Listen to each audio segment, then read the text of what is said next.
Hobsbawm. O contexto espanhol. A Península Ibérica tem problemas, mas não soluções, estado de coisas comum, ou mesmo normal, no terceiro mundo, mas extremamente raro na Europa. Para o bem ou para o mal, a maioria dos estados do nosso continente possui uma estrutura econômica e social estável e potencialmente permanente, uma linha de desenvolvimento estabelecida. Os problemas de quase toda a Europa, por mais sérios e até fundamentais que sejam, surgem da solução de problemas anteriores. Na Europa Ocidental e Setentrional, eles surgiram principalmente com base no desenvolvimento capitalista bem-sucedido. Na Europa Oriental, boa parte da qual estava em situação análoga à da Espanha até 1945, com base em um socialismo do tipo soviético. Em nenhum dos casos os padrões econômicos e sociais básicos parecem provisórios, como, por exemplo, os padrões das relações nacionais dentro e entre estados ainda tantas vezes parecem ser. O capitalismo belga ou o socialismo iugoslavo podem mudar, talvez de modo fundamental, mas é óbvio que ambos são muito menos propensos a ruir ao menor pretexto do que as complexas fórmulas administrativas ad hoc para assegurar a coexistência de flamengos e valões, ou de várias nacionalidades balcânicas mutuamente desconfiadas. A Espanha é diferente. O capitalismo fracassou de forma persistente naquele país, e também a revolução social, apesar de sua constante iminência e erupções ocasionais. Os problemas da Espanha decorrem dos fracassos, não dos êxitos, do passado. Sua estrutura política não é senão provisória. Mesmo o regime de Franco, que durou mais do que qualquer outro desde 1808, superou o recorde da era Cánovas, 1875 a 1897, é manifestamente temporário. Seu futuro é tão indeterminado que até a restauração da monarquia hereditária pode ser seriamente considerada como perspectiva política. Os problemas da Espanha são evidentes para qualquer observador inteligente desde o século XVIII. Uma variedade de soluções foi proposta e ocasionalmente aplicada. A questão é que todas fracassaram. A Espanha de modo algum ficou parada. Pelos seus próprios padrões, as mudanças econômicas e sociais do século XIX foram substanciais, e qualquer um que tenha acompanhado a evolução do país nos últimos 15 anos sabe quão irrealista é pensar nele como essencialmente o mesmo de 1936. Um pueblo aragonês demonstra isso com muita clareza, ainda que apenas pelo aumento de tratores locais de 2 para 32, de veículos motorizados de 3 para 68, de agências bancárias de 0 para 6. Mesmo assim, os problemas econômicos e sociais fundamentais do país permanecem sem solução, e o fosso entre ele e os estados europeus mais desenvolvidos, ou mais profundamente transformados, persiste. Raymond Carr, cujo notável livro provavelmente supera, por ora, todas as outras histórias da Espanha dos séculos XIX e XX, formula o problema como o fracasso do liberalismo espanhol, isto é, de um desenvolvimento econômico essencialmente capitalista, de um sistema político burguês parlamentar e de uma cultura e desenvolvimento intelectual do tipo ocidental conhecido. Poder-se-ia formular, com igual acerto e talvez mais proveito, como o fracasso da Revolução Social Espanhola. Pois se, como admite Carr, o liberalismo jamais teve chances sérias de êxito, a Revolução Social foi, talvez por isso mesmo, uma perspectiva muito mais séria.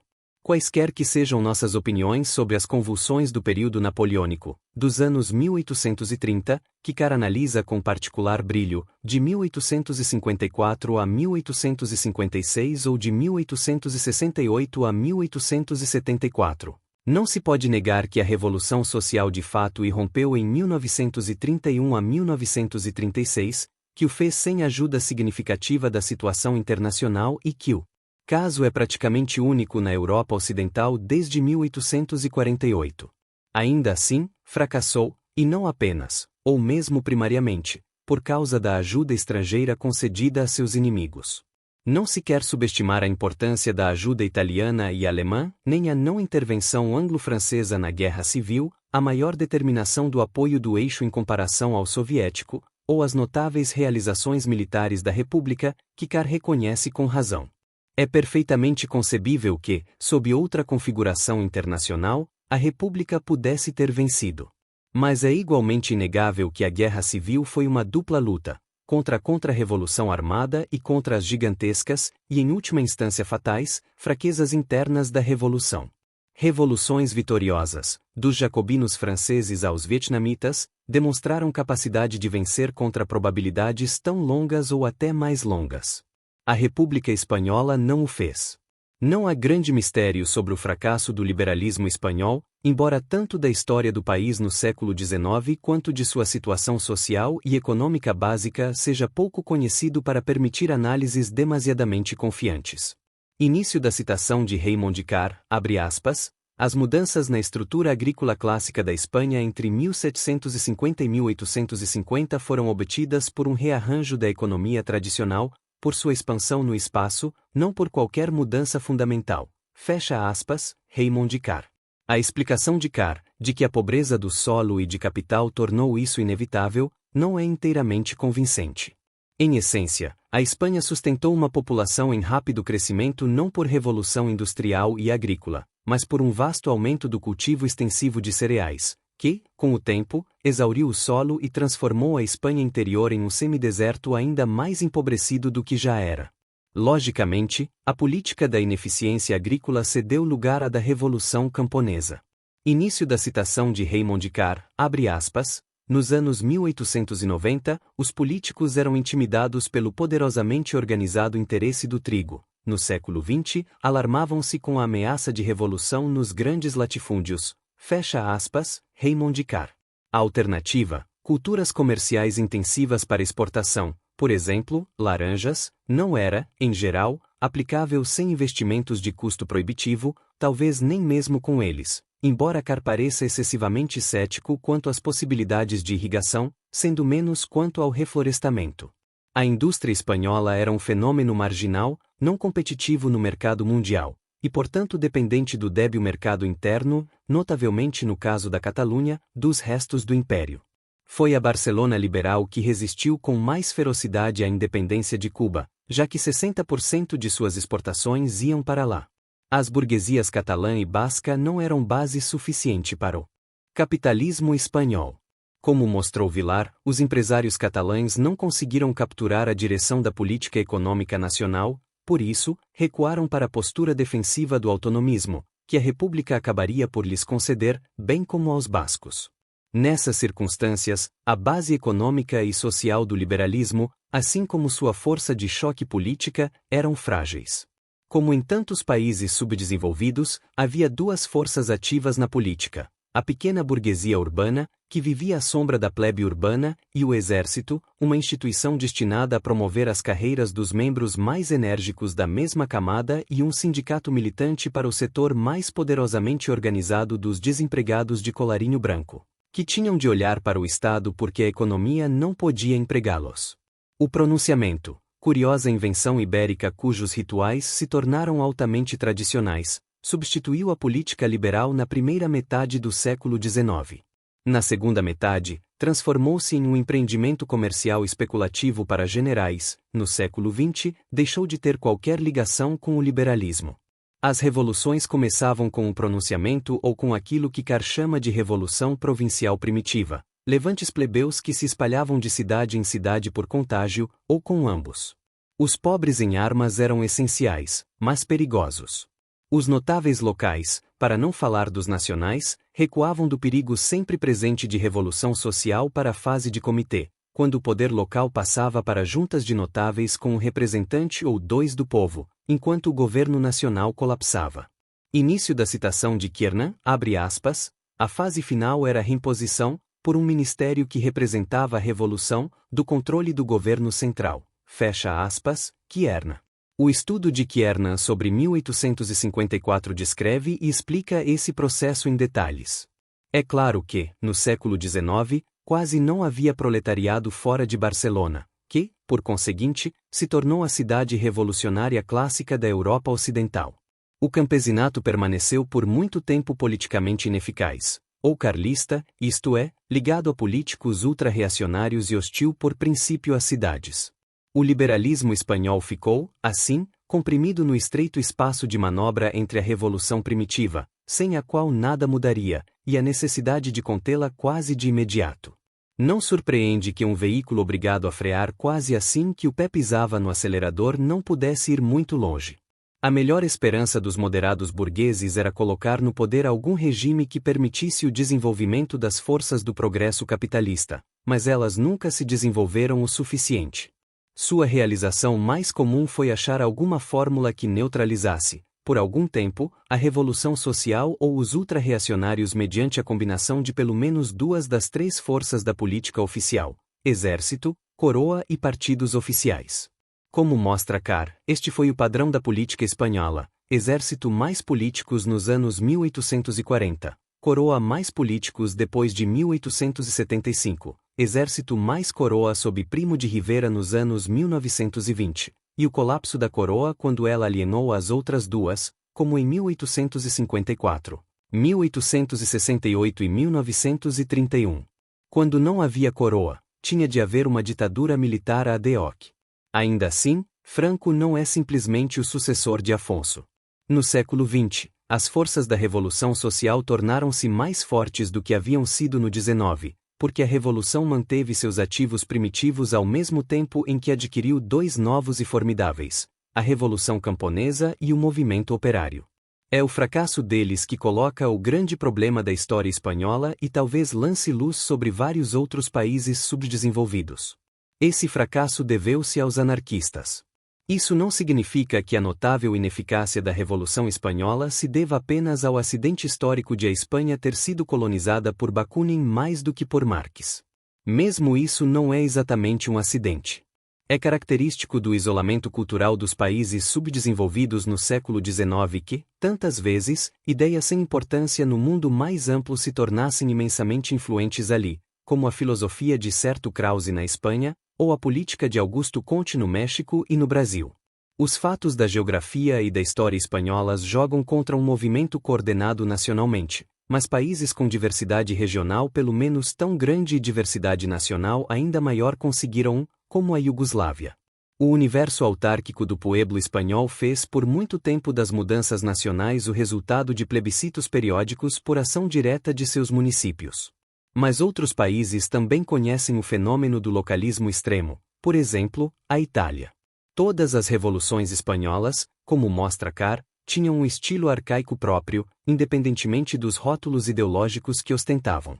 É duvidoso que Belmonte de Los Caballeros, um pueblo aragonês, tivesse se comportado de modo diferente em 1931 a 1936 se tivesse sido organizado pela CNT em vez da UGT socialista. O anarquismo teve tanto êxito porque se contentou em fornecer um mero rótulo aos hábitos políticos tradicionais dos espanhóis revolucionários. No entanto, movimentos políticos não são obrigados a aceitar as características históricas de seu ambiente, embora sejam ineficazes se lhes ignorarem completamente. O anarquismo foi um desastre porque não tentou mudar o estilo da revolta primitiva espanhola, e deliberadamente o reforçou. Legitimou a impotência tradicional dos pobres.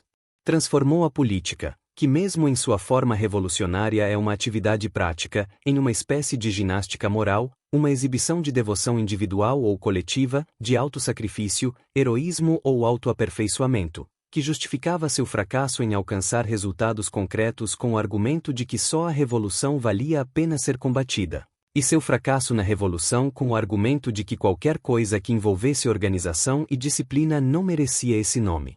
O anarquismo espanhol é um espetáculo profundamente comovente para o estudioso da religião popular, era realmente uma forma de milenarismo secular, mas não, infelizmente, para o estudioso da política.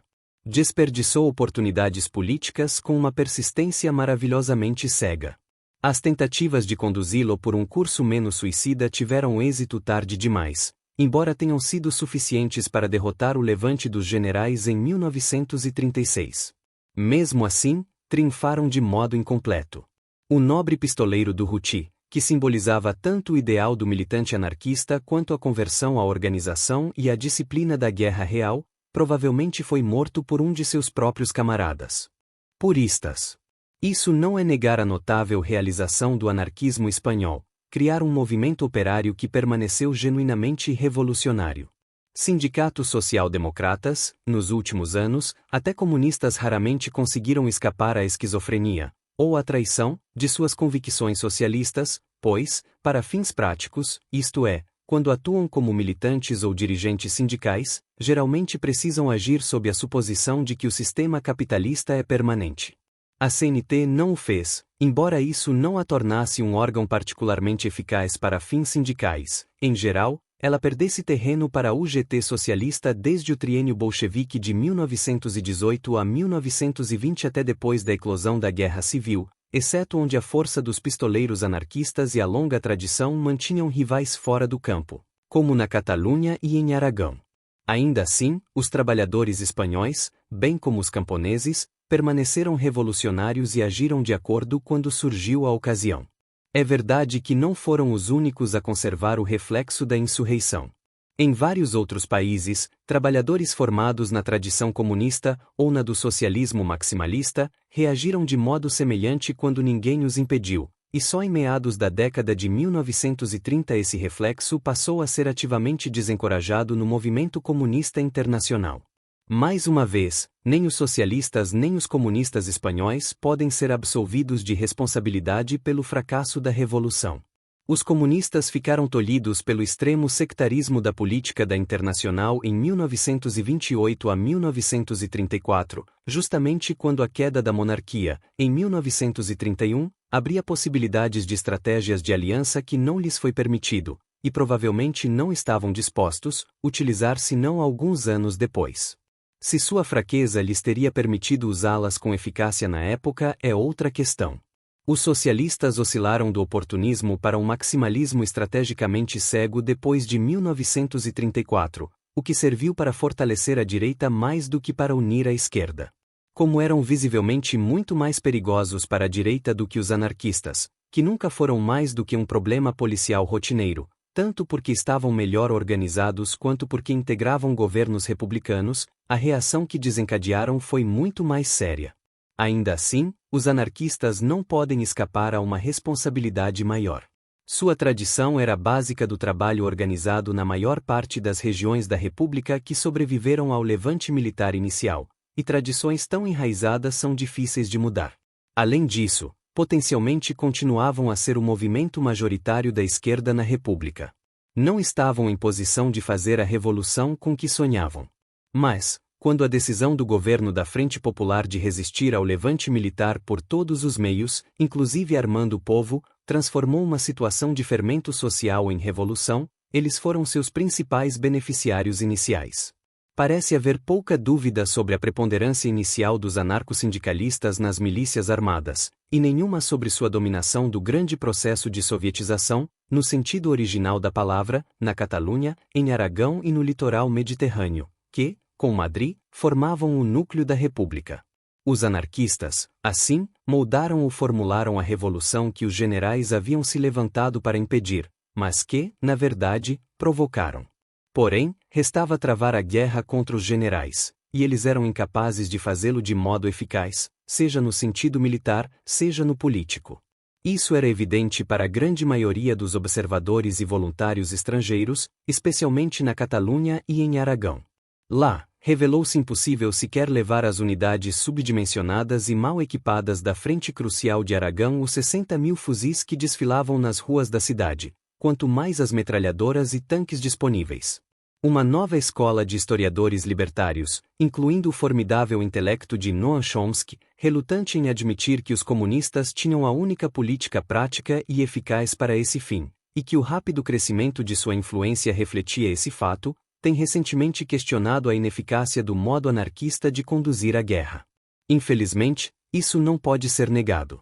E a guerra precisava ser vencida, pois, sem essa vitória, a Revolução Espanhola, por mais inspiradora e talvez até exequível, se transformaria apenas em mais um episódio de derrota heroica, como a Comuna de Paris. E foi isso o que de fato ocorreu. Os comunistas, cuja política era a que poderia ter vencido a guerra, ganharam força tarde demais e nunca superaram de modo satisfatório o handicap de sua falta original de apoio de massas. Para o estudioso da política em geral, a Espanha pode ser apenas um alerta salutar contra gestos libertários, com ou sem pistolas e dinamite, e contra o tipo de gente que, como Ferrer, se gabava. Início da citação de Ferrer, abre aspas, em vez de um revolucionário, sou um revoltado, fecha aspas, Ferrer. Para o historiador, a força anômala do anarquismo, ou do revolucionarismo primitivo ineficaz, ainda exige alguma explicação. Deveu-se ao proverbial descuido do campesinato pelos marxistas da Europa Ocidental, que deixou tanto do campo aos bakuninistas. A persistência da pequena indústria e do subproletariado pré-industrial? Essas explicações não são inteiramente satisfatórias. Teria sido o isolamento da Espanha, que poupou o libertarismo espanhol da crise de 1914 a 1920, que o faliu na França e na Itália, deixando assim o caminho aberto aos movimentos comunistas de massa? Teria sido a curiosa ausência de intelectuais no movimento operário espanhol, tão incomum nos países subdesenvolvidos do século XX? Os intelectuais eram democratas, republicanos, populistas culturais, talvez, acima de tudo, anticlericais, e bastante ativos em algumas fases da oposição, mas poucos eram socialistas e virtualmente nenhum anarquista. Seu papel parece ter sido em todo caso limitado. Mesmo a Espanha instruída, como diz Carr com acerto, não era uma nação leitora, e a mesa de café ou o Ateneu não eram, exceto em Madrid, uma forma de ação política de âmbito nacional. De todo modo, a liderança dos movimentos revolucionários espanhóis sofreu com sua ausência. No presente, não podemos responder a essas perguntas senão por especulação. Podemos, contudo, situar o revolucionarismo espontâneo da Espanha em um contexto mais amplo, e autores recentes como Malefaquís começaram a fazê-lo. Revoluções sociais não são feitas, elas ocorrem e se desenvolvem. Nesse sentido, as metáforas da organização, estratégia e tática militares, tão frequentemente aplicadas elas tanto por marxistas quanto por seus adversários, podem ser ativamente enganosas. No entanto, elas não podem ter êxito sem estabelecer a capacidade de um exército ou governo nacional, isto é, sem exercer coordenação e direção nacionais efetivas. Onde isso está totalmente ausente, o que poderia de outro modo transformar-se em revolução social pode não passar de um agregado nacional de ondas de agitação social local, como no Peru, 1960-1963, ou pode desabar numa era anárquica de massacre mútuo, como na Colômbia nos anos posteriores a 1948. Este é o cerne da crítica marxista ao anarquismo como estratégia política, quer tal crença nas virtudes da militância espontânea em todos os tempos e lugares seja sustentada por bakuninistas nominais, quer por outros ideólogos. A espontaneidade pode derrubar regimes, ou pelo menos torná-los ingovernáveis, mas não fornece alternativa adequada a nenhuma sociedade mais avançada do que um campesinato arcaico e autossuficiente, e mesmo então apenas na suposição de que as forças do Estado e da vida econômica moderna simplesmente se afastarão e deixarão a comunidade aldeã autogovernada em paz. O que é improvável. Há várias maneiras pelas quais um partido ou movimento revolucionário pode firmar-se como regime nacional em potencial antes ou durante a tomada efetiva do poder.